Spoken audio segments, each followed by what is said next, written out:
You know what I'm saying? Yeah. Because it was so funny to me because like if people don't know Eddie, Eddie is like the chillest person on the planet, right?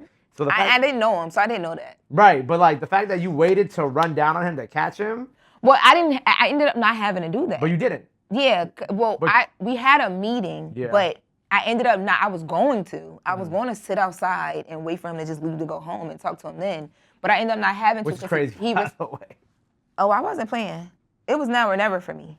I respect it. But also too, you used to always hear those stories where people like wait outside the record label, and then you hand that one person your demo tape. For some reason, I've always wanted to have my career be like, kind of like how music artists' careers See, are. that's kind of scary. Somebody did that the other day here. They waited outside a rap to me at like 11 p.m. at night. We're just See, I'm not 11 p.m. at night. no, I know you're early Yeah, morning. I'm not. Either way, shit is scary though. I didn't think about it like that. Because if somebody running down on you, it's not like 10, 20 years ago where like you Yeah. can run down and you're like, they ain't gonna do nothing. And yeah, I understand. You know Now you what I'm got platform and you have all this stuff, so you know what's going on. Well, just in general, but not just Yeah. me, but just like in general, like yes, obviously, but also it's like just getting ran down on outside is just kind of like nowadays is way more scary than I guess it would have been. You know what I'm I saying? didn't even think about it like that. To be Yeah. honest, this is the first time I probably ever thought about it like that. Like, I would have scared him. Like, Like, especially because he just be chilling. he be chilling, You know what I'm yeah. saying? He But not on camera, I ended up like- not having to do that because he ended up responding to we had a mutual friend. Well, my manager and him had a mutual friend. So okay. he ended up getting back to her. So I was able to like have an actual meeting with him. And once he met with me, we talked for like 2 hours. I was like, oh, you from Philly? I'm from Delaware.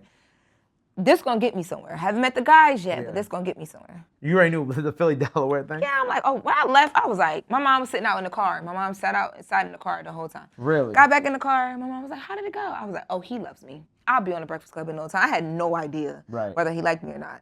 That's crazy. So like reflecting back on like as you think back on these 2 years, right? Like what runs through your head now?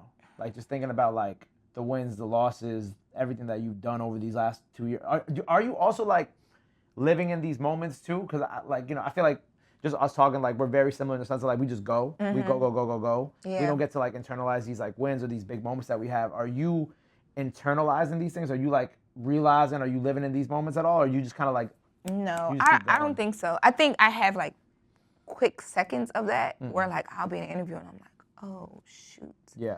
I'm really here. I'm at the Breakfast Club and I'm doing this, but not really. I don't as much as I want to do that. I think that's something I still haven't learned yet. And I think when I get to that point, maybe I'll be able to like kind of block out noise a little bit better too, because I'm very grateful, like for everything that's happening. But I don't think that I fully feel everything that's happening, and I don't know how you even begin to. I'm just so used to things not being about me. So it's like, in order for me to fully feel, I have to really put myself in I have to prioritize myself and my feelings. I'm not used to that. I'm used to being in a work setting where you're just trying to get to this end goal, and it's this person's goal, it's not your own goal. And you show up, you do the job, and you do it to the best of this person's direction and what they expect from you, and then you go home. It has nothing to do with you. But like I think you gotta like think about it. Like it has to do with you now because you're.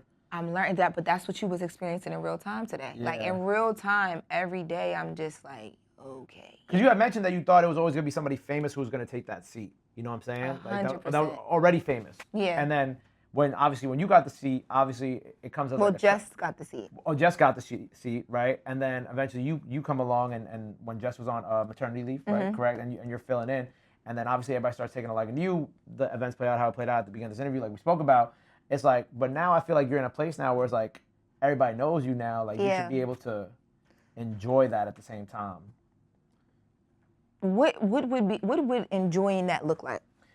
Well, I feel like so when I was getting ready for this interview, I was going through like some of your podcast stuff and some of the interviews. Obviously, like I watched the Backfield stuff, and I feel like I don't know if you read the comments on some of them, but like I see so many people.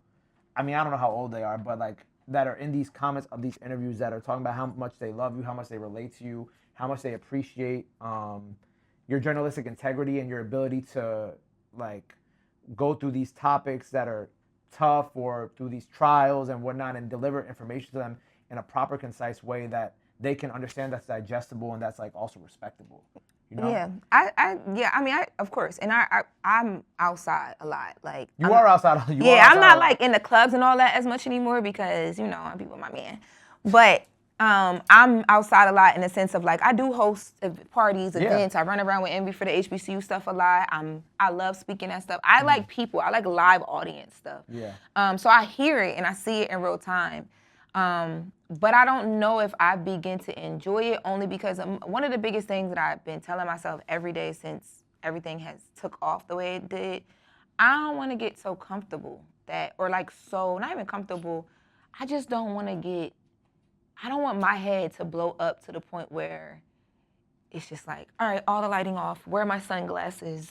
Like I don't want that. And I feel like that is very distracting from like the job I do. Right. And then also too, you want to stay grounded, essentially. Yeah, like I just think that's like very like as a person, it's just like ew. Like, but I don't want that to distract me from having to do the work because if I ever stop doing the work, then everything else goes away. Yes, like my job is literally predicated on how well I'm able to do my job and deliver.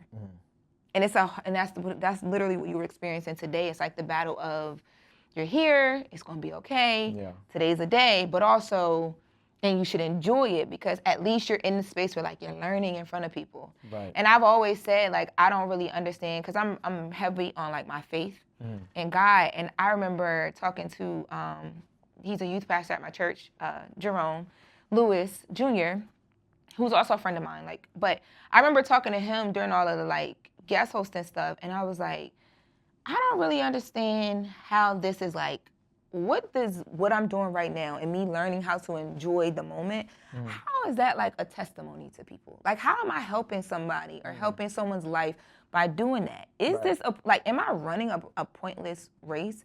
And he was like, I think the beauty of it is like people are watching you learn in front of the world in real time. Yeah. People don't do that no more. And I think it also makes me very vulnerable, and I'm learning how to like, I've always been a vulnerable person, but I'm learning how to like deal with the world watching me be vulnerable. Right. But I also think that's where like that relatability comes from because nobody has it all together. Yeah. So when you ask me things like, are you celebrating it? I'm like, I mean, every day is different. Maybe I am some days. Like, maybe I'm not. I don't know how to answer that question because I don't want it to be like I'm celebrating it so much that I forget that vulnerability aspect or that, I don't have it all figured out aspect. Well, you said you when you were talking to your pastor, you were talking about like running the race and like if what you're doing is like impactful and meaningful to other people. But I'd also go and say like I think that you're inspiring like a lot of young brown girls as well. You know what I'm saying? Who want to do what you do, want to be journalists. And I think we talk a lot about like journalism in 2025, 2026, and kind of like the lack of like proper journalists that there are. Yeah. And I think that like what you're doing is extremely important, especially to these young girls. And you mentioned going to like the HBCU tours, but Envy like going around and just kind of like touching these people and doing these live crowd events and whatnot, like and speaking to them. Like I feel like that you're doing a lot more work than like sometimes you perceive that you're doing just by going outside and like talking to people, especially younger people. It's because it's just when things become work, it becomes work. Yeah, of course. Of course. It literally just becomes work to a certain extent. And not that I'm not like realizing and feeling what's going on. Like there's no way I can. Like things are just, everyday things are even more different than the day before. Like the Breakfast Club effect is, I've never experienced anything like it in my life. Definitely a stimulus package. Oh my God, what? Like, and that's what I mean by like, when people used to tell me in LA, like, don't go be the black girl at the black platform because it's going to pigeonhole you. Your star will never grow. I've literally been told that by agents and stuff like that. Right. It wasn't until I got with a black platform with the Breakfast Club, and no shade to the other black platforms that have supported me and do support me to this day. And that's why I fought for them so much when I was in the TMZ newsroom because I understood the importance of them. Yeah. But when I got with the Breakfast Club, my whole life changed. Yeah. Like I remember the first week I was there just as a guest host. Love me or hate me, I had never experienced, my phone was like not working the first day when I got on there because no one knew I was going to be on there. I just popped up there and told the world like, oh, I don't work at TMZ anymore. And people it is insane. So I can't not realize what's going on. I just think, I don't know, like when you in it, it just becomes like it's just work and you just want to do good. Like I just want to really every day I'm trying to hit it out the park. Like, oh, she fucked it up today. Like, right. Go off, girl.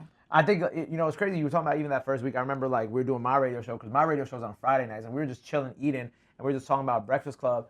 And I remember we were like we were talking about you, and I was like, I ain't gonna lie, I really fuck with her new segment. Like I forgot what was going on at the time. Something was going on at the time, but I'm like, damn, like I'll be watching this and it'd be keeping me up to date with like what's actually happening. And one of the other, I think it might have been DJ. I think DJ Will still my DJ at the time. He was like, nah, yeah, like I mess with the segment a lot. And like I guess like that like goes to attest the first couple weeks, like your phone not ringing and. Yo, I was freaking out. I'm like, y'all listening to me? I'd be like that with the podcast too. Especially because, again, we're just newly building video, Loren Lorosa TV. But I'm new to the video space, so everything is like audio, and we're doing really, really well on the audio side. But it's that Breakfast Club stimulus package, like it's like the cheat code. But I go out all the time, and people talk to me about the podcast so much. Really and I'm like, amazing. You're listening? Like, because you're recording in a room, it's just you. Yeah. You don't feel 5 million downloads. Like, yeah. But with the podcast, like the latest with Loren Lorosa, Black Effect podcast out now. Yeah, shout out to Black Effect. This is like obviously, your first podcast under the Black Effect. Like, what have been like some, you mentioned just talking to the camera, talking just because it's just you on the podcast. Yes. Right? Mm-hmm. What has been like? What have been some of the challenges for you to overcome? Because you mentioned like even turning it to video has been like something that's been really new to you. Because again, you're kind of just like talking out into like the ethos and hoping that people are like receiving the information and listening. Because it is kind of like what you're doing is kind of like radio, where it's like you're kind of just you're talking to them and you're kind of just being their like companion in whatever short period of time that the podcast is or whatever. So what has that kind of experience been like? Because it is something that I feel like is new for you as well too. Well, I think it's a very much like you do the work, you film the content, you drop, you repeat. Like that's an easy strategy because I was always like on YouTube, I've always been a vlogger. Yeah. So I understand that. But I think it gets different when like the amount of people watching goes up or listening goes up and you start feeling like you want to try and not even cater to people, but you just want to make sure everybody getting what they need when they come. Right. And that has been a very different experience for me because at Breakfast Club, it's like their audience is like their audience. And they can talk to you about I'm learning every day from them what works when I'm doing stories, when they hate stories, I'm doing stuff like that. With the podcast, it's just me. So, and I don't hear people. So in the beginning, I remember I used to be like, what if I'm doing these stories and don't nobody even want to hear these stories? Like, it was surprising me that, like, I would do certain stories or another thing I went through, and shout out to Jess and Charlemagne, I had a conversation with them about it. I'm like, yo, I'm being too personal on the podcast. Like, people don't want to hear about me. People want to get to these stories and get out. And Jess was like, no. Like, it's your audience. Yes, they want the stories and you should deliver those, but they want to hear your opinion. They don't always get your opinion here. They want to feel like they're on a journey with you. Like, you're so good at taking people with you. Like, why would you stop that? Charlamagne was like, yeah, that makes no sense. Like, Wendy did that. Like, Wendy had the story and here's what she heard, but she's telling you where she's at while she was there, who she, like, it was, you were her bestie. You were, you know what I mean? Even on her show, the Wendy Watchers, like, how you doing? It was just her co-hosts were her audience. And when I had that conversation with them, I'm like, okay, I don't feel bad about making things about me a little bit. Because I used to feel, the podcast really used to trip me up with that. Like, how much do I make things about me? Because this is the first space that I ever had that is mine by myself. So that was a learning lesson as well, too. And then just the consistency, because it's a daily show.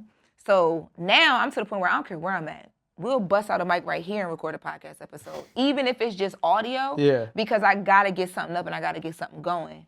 But in the beginning, I was like sleepwalking. I'm like, oh, wow, this is a lot to get used to, because you do so much during the day and then you still got to go do this podcast, and we were trying to do video at the same time. We was doing a lot, too much. You got to do the video at the same time, though. Well, in the beginning, yes, I agree with you 100%. But I feel like for me, I needed to kind of just I need to learn how to say no to some stuff, prioritize my schedule in the podcast, and get the schedule consistent so that I'm not shooting videos all times of the day, all times of the night, and then trying to upload it at the same time, and then we all sleepwalking, trying to edit, and we were just all over the place. I didn't have a real, like, schedule and system because everything hit at the same time.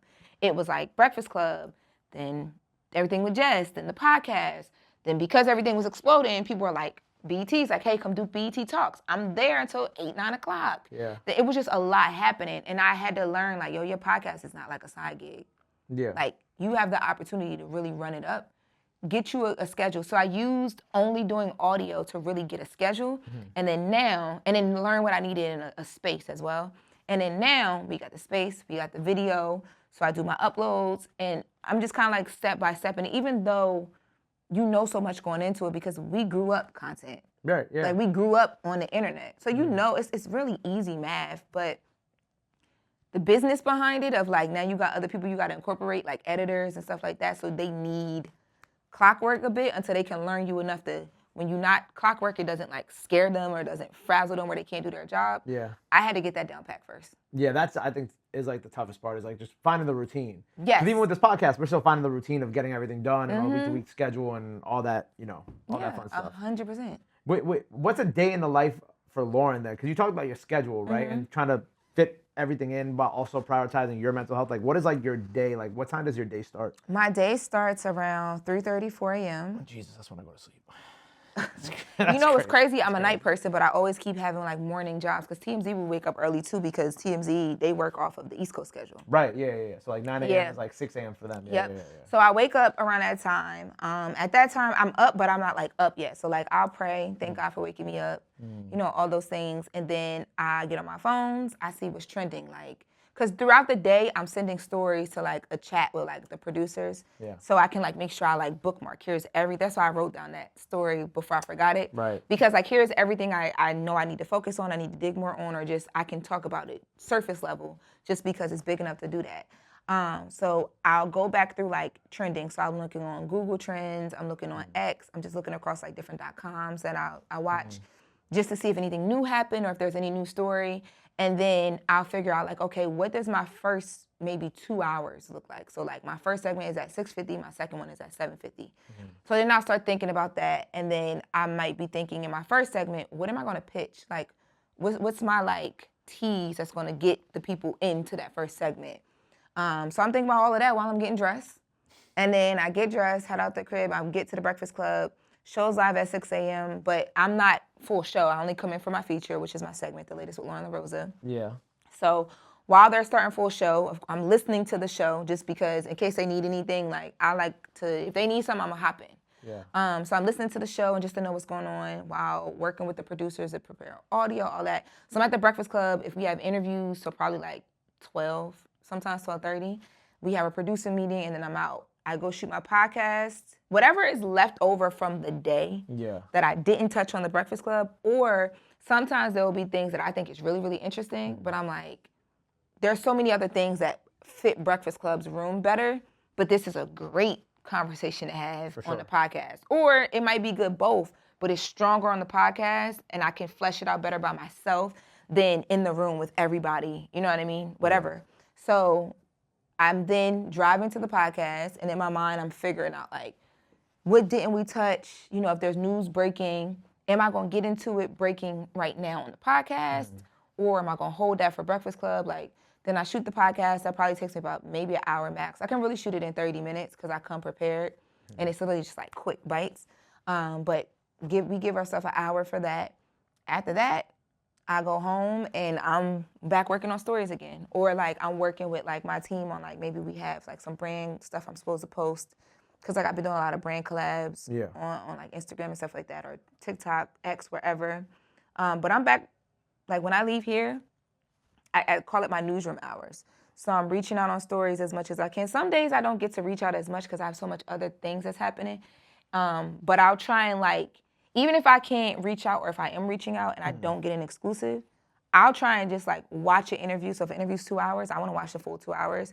And what I try to do is like if all the websites are covering this one thing, unless it's something super major where I have to cover, it's a miss if we don't, I try and go the complete opposite. Like what else is in here that is newsworthy that like the world just hasn't, like they just haven't done a due diligence to find it. Right. And then, but that means I got to watch multiple interviews that are like an hour to 2 hours, or I'm sitting on the phone with attorneys or publicists or managers, or I'm just low-key refreshing websites for like 3 hours and just figuring something out. Like I just act like I'm in a newsroom. Doing a 2-hour interview is crazy. I don't know if I have like that's why I got so much respect for you, because like I try to sit down and watch interviews sometimes, and I gotta watch them in like bits. Oh no, that bothers me. I need to just get it over. Like I need to see the conversation in.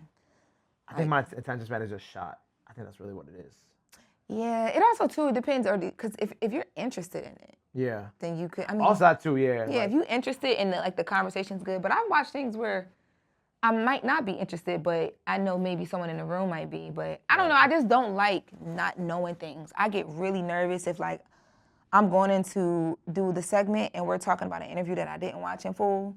I'd be so nervous. I'd be like, oh my God. Please don't ask me something I don't know. Oh my God, I hate that. I hate that feeling. I don't make that a habit at all. But every now and then there might be a clip that's picking up, and it's like, let's just grab this because it's picking up now, and I don't want us to miss it. And then I can come back to it later. But I would rather, because also too, I want things to be in context. Yeah, and sometimes things are taken out of context once they hit the internet. So